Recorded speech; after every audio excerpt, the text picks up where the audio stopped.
Bhisma's War. So this is the first chapter. This is not a recent story. It is a very ancient story which occurred thousands of years ago. Okay? Shantanu was the king of Hastinapur. He was wise, kind and just. All his citizens loved him and respected him. The river goddess Ganga was Shantanu's first wife. Shantanu had met Ganga at the river bank, fallen in love with her, and proposed marriage to her. But then Ganga had let down certain conditions to say yes to his proposal and had warned him that whatever she did, he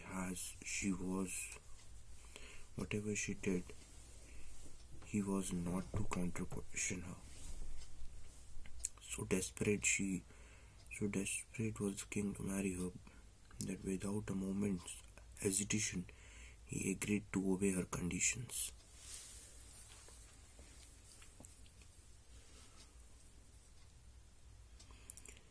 Ganga was a beautiful woman. She was also a devout wife and looked after the king with love and affection.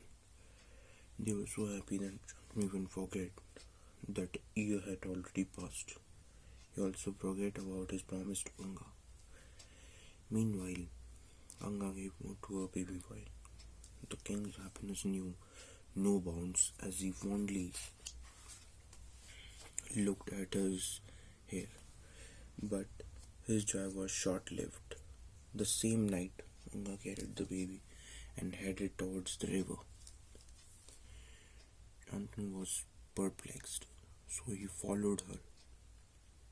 By the time he could realize her intentions, she had thrown the baby into the river. Shantanu was about to ask her the reason for her attitude when he remembered his promise to her at the time of their marriage. He could not question her about anything. Both of them returned to the palace silently. Even after this incident, Shantanu's love for Ganga did not diminish in any way, but he was perplexed about her behavior. How could she kill her own child? Was she a demon or a human? He wondered. Nevertheless, he decided to forget about this incident and continued to lead a happy life with Ganga. Subsequently, Ganga gave birth to another baby boy. The baby met a similar fate as the firstborn. Shantanu turned pale with worry, but still he did not have the courage to question Ganga. He felt very sad and depressed.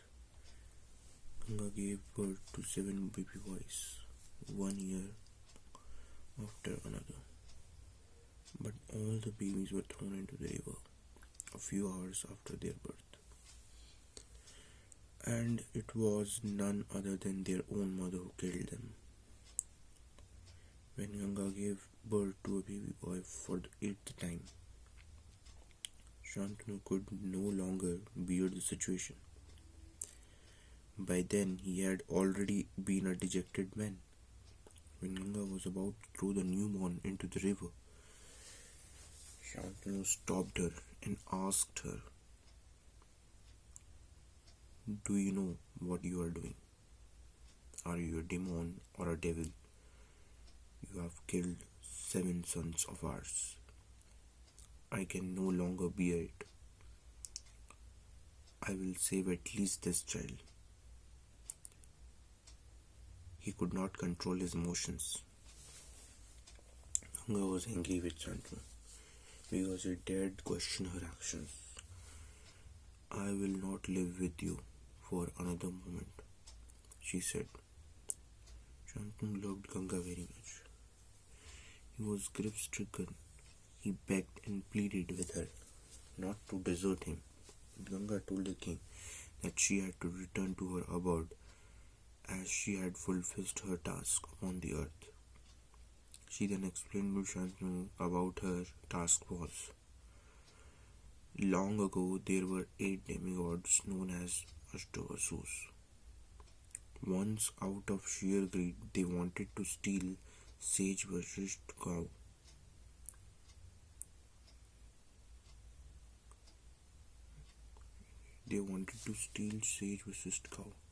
And the youngest of them, by name Prabhasa, had stolen the cow.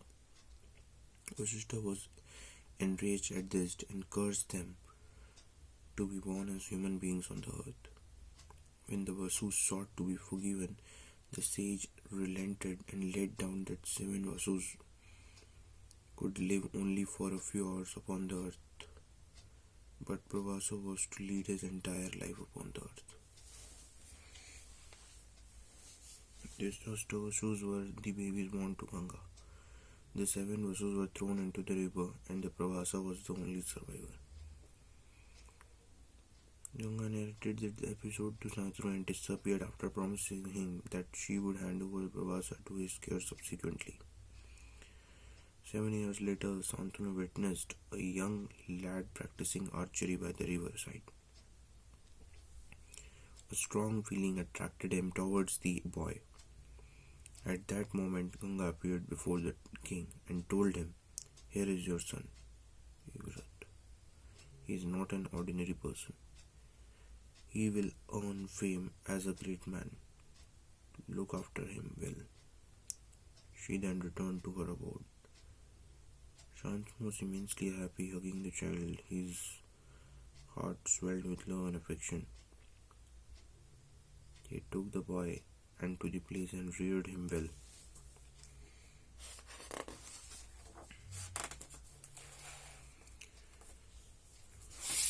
समझ नहीं आया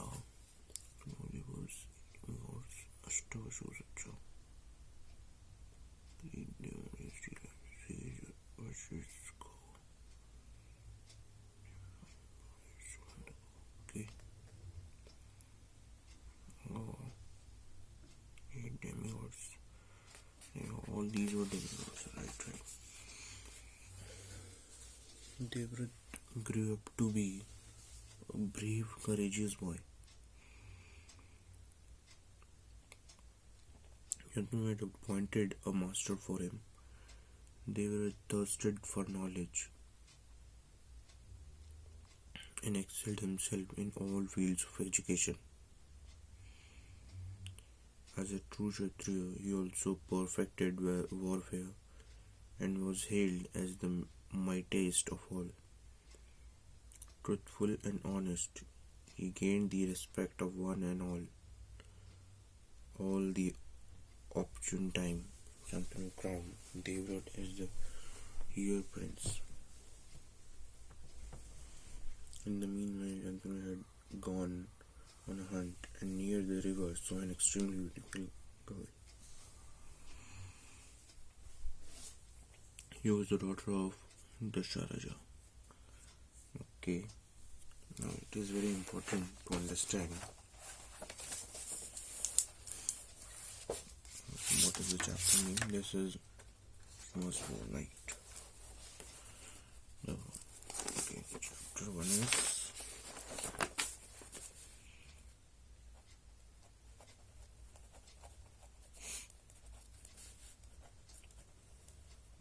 Bhisma's war. Now this is very important to understand that 2 characters there. First is Shantanu, okay, and it's Ganga. They had 8 baby, okay, from which 7 died, 1 survived. Okay, now that one is Devrat. That is what we call the Devrat. Okay. Now, yeah. Yes. Now from here comes that. In the meanwhile, Natunu had gone on her hunt near river, saw an extremely beautiful girl. She was the daughter of the Charaja, a fisherman. Shantanu fell in love with her and sent a messenger to her father asking her hand in marriage. I am prepared to have my daughter wed the king, said the Saraja. But I have a condition, he added. I want my daughter to be the queen and child born to her as the future king. If your king does not agree to this, ask him to forget about marrying my daughter. Shantanu was worried. He found it impossible to live with Satyavati, Dasharath's daughter. Okay, but how could he marry her? For he had already crowned Devrat as a heir to the throne. There were none to equal Devrat for the throne. So Shantanu decided not to accept the condition laid down by the Sharaja, but he felt very depressed about losing Satyavati. Devrat knew his father's state of mind, so he met Dasharaja and pleaded with him to get Satyavati married to the king. Dasharaja was adamant. Are you prepared to give up the throne for the sake of your father's happiness? He asked. Devrat did not hesitate. If it can bring happiness to my father, I do not want the throne. I am prepared to give it up. I swear, he said, but Dasharaja was not convinced. He asked Devrat, Oh Devrat, it is easy for you to say that you do not want the throne, but you will get married and have children. Later on, your children will also have the children. And if they claim their right over the throne, what will be the fate of Satyavati's children? Devrat agreed with Dasharaja's thinking. He felt that it was a fair question. He thought for a while and said, Respected sir, I have no doubts about this. I hereby swear that I will be a bachelor throughout my life. I will never get married. This decision by young Devrat to lead his life all alone for the sake of his father's happiness drew appreciation from all the Suras. This war came to be known as Bhisma's war. Devrat was henceforth called as a Bhisma. Devrat returned to the palace and performed the marriage of Satyavati to his father. In the presence of hundreds of citizens, he again proclaimed that he was giving up his rights to the throne. Highly pleased with his son's sacrifice, embarrassed Bhishma and blessed him as Jamani. Let not death near you as long as you wanted, he wished. Bhishma has lived through the ages as a great son of India.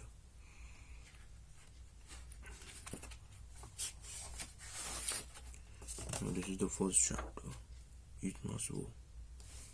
Okay, I got over it. Yeah.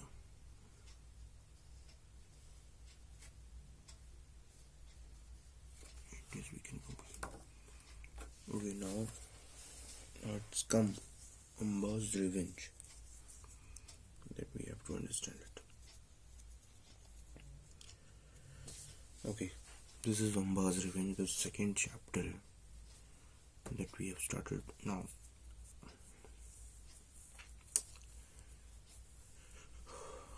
Shantanu married Satyavati and led a happy life. Subsequently, Satyavati gave birth to 2 sons. Okay, now here the question is we have to clear that now Shantanu married whom? Satyavati. Okay. And Satyavati's father's name was Dasharaja. This need to be clear. Dasharaja. Okay. Now, married and led happy life. Subsequently, Satyavati gave birth to two sons. The eldest was Chitrangat. Chitrangat. Chitrangat. So, yeah. So they gave born to two sons. First one was Chitrangat.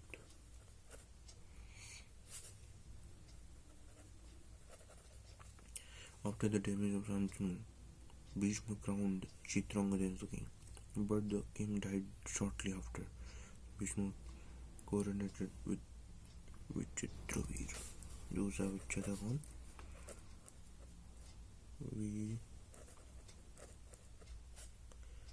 Vichitravir. Two sons were there, but Chitrangat died quickly. Yes, when Bhisma was wrong. Okay, but the king died shortly thereafter. So Bhisma coronated Vichitravir, the second son, as the king. But since the boy was still young, Bhisma ruled the land on his behalf. Okay. There was peace and prosperity everywhere. Several years passed. Chitravir was now a young man and was marriageable age. The king of Kashi had three daughters by the names. Now, this is the thing. So, Chitrangat died, and king of Kashi had three daughters. 1, 2, and 3. That is Ambika, Malika, and third one, three daughters, Amba. Okay, one is Amba, who were renowned for their beauty. A duel was arranged, and the king proclaimed that he would give his daughters in marriage to the winner of the duel. Bhishma heard about this and set forth to Kasi. He defeated all the other princes and left for Hastinapur along with the three princes. On the way, Shalvaraj challenged him to war because he wanted to marry Amba. Shalvaraj ने बहुत challenge कर दिया ना, because he wanted to marry Shalvaraj. Amba ने marry करना चाहा, but Bhishma defeated him and reached Hastinapur. Actually, Bhishma had selected this princess as bride for Vichitravir, but Amba wanted to marry Shalvaraj and indicated this to Bhishma. She also requested him to send her to Shalvaraj. On hearing this, Bhishma did not want to force her into an unwilling marriage with Vichitravir, so he sent her back to Shalvaraj. But Shalvaraj was not prepared to accept her. "You can live with whoever carried you away," he scorned. He had not forgotten his humiliation at the hands of Bhishma. Amba returned to Hastinapur with a heavy heart. Bhishma felt sorry for her. By then, Vichitravir had also decided not to marry Amba. She could not bear the humiliation, so she pleaded with Bhishma to marry her. But how could he? Had not he taken a vow not to marry? He said no to her. This infuriated Amba. She held Bhishma totally responsible for her plight. Hatred and revenge filled her thoughts. She sought the help of other kings to wage war against Vishnu, but none supported her. Her enemy grew stronger. In desperation, she observed a very strict penance, praying to Lord Shiva. Her sole purpose was to kill Bhishma out of her own hands. Pleased with Amba's penance, Shiva appeared before her, but the boon she wanted was against the divine spirit. Bhishma has the blessings of all gods and warriors, said Shiva, hence nobody can kill him, but all humans on this earth are bound to die sooner.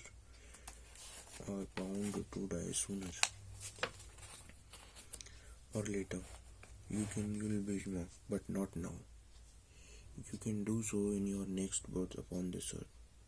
You will be born as a daughter to Drupad, the king of Panchala. Your wish will then be fulfilled. Amba had only one enemy life to kill. She was prepared to wait until even her next river. She therefore headed straight to the Draupa's palace and jumped into the sacred fire yajna being conducted there. Her body was reduced to ashes. Amba was born as Draupa's daughter and waited for an opportunity to seek vengeance on Bhisma. Acha. Okay, one is in Disney 2 that though she will be born, she will be the daughter of Drupad, right? Drupad, he is the king of Panchala. Okay, so she jumped on the Yagna, sacrificial fire Yagna. Okay, now the third is written the third chapter which I am reading right now, the Pandavas and the Kauravas.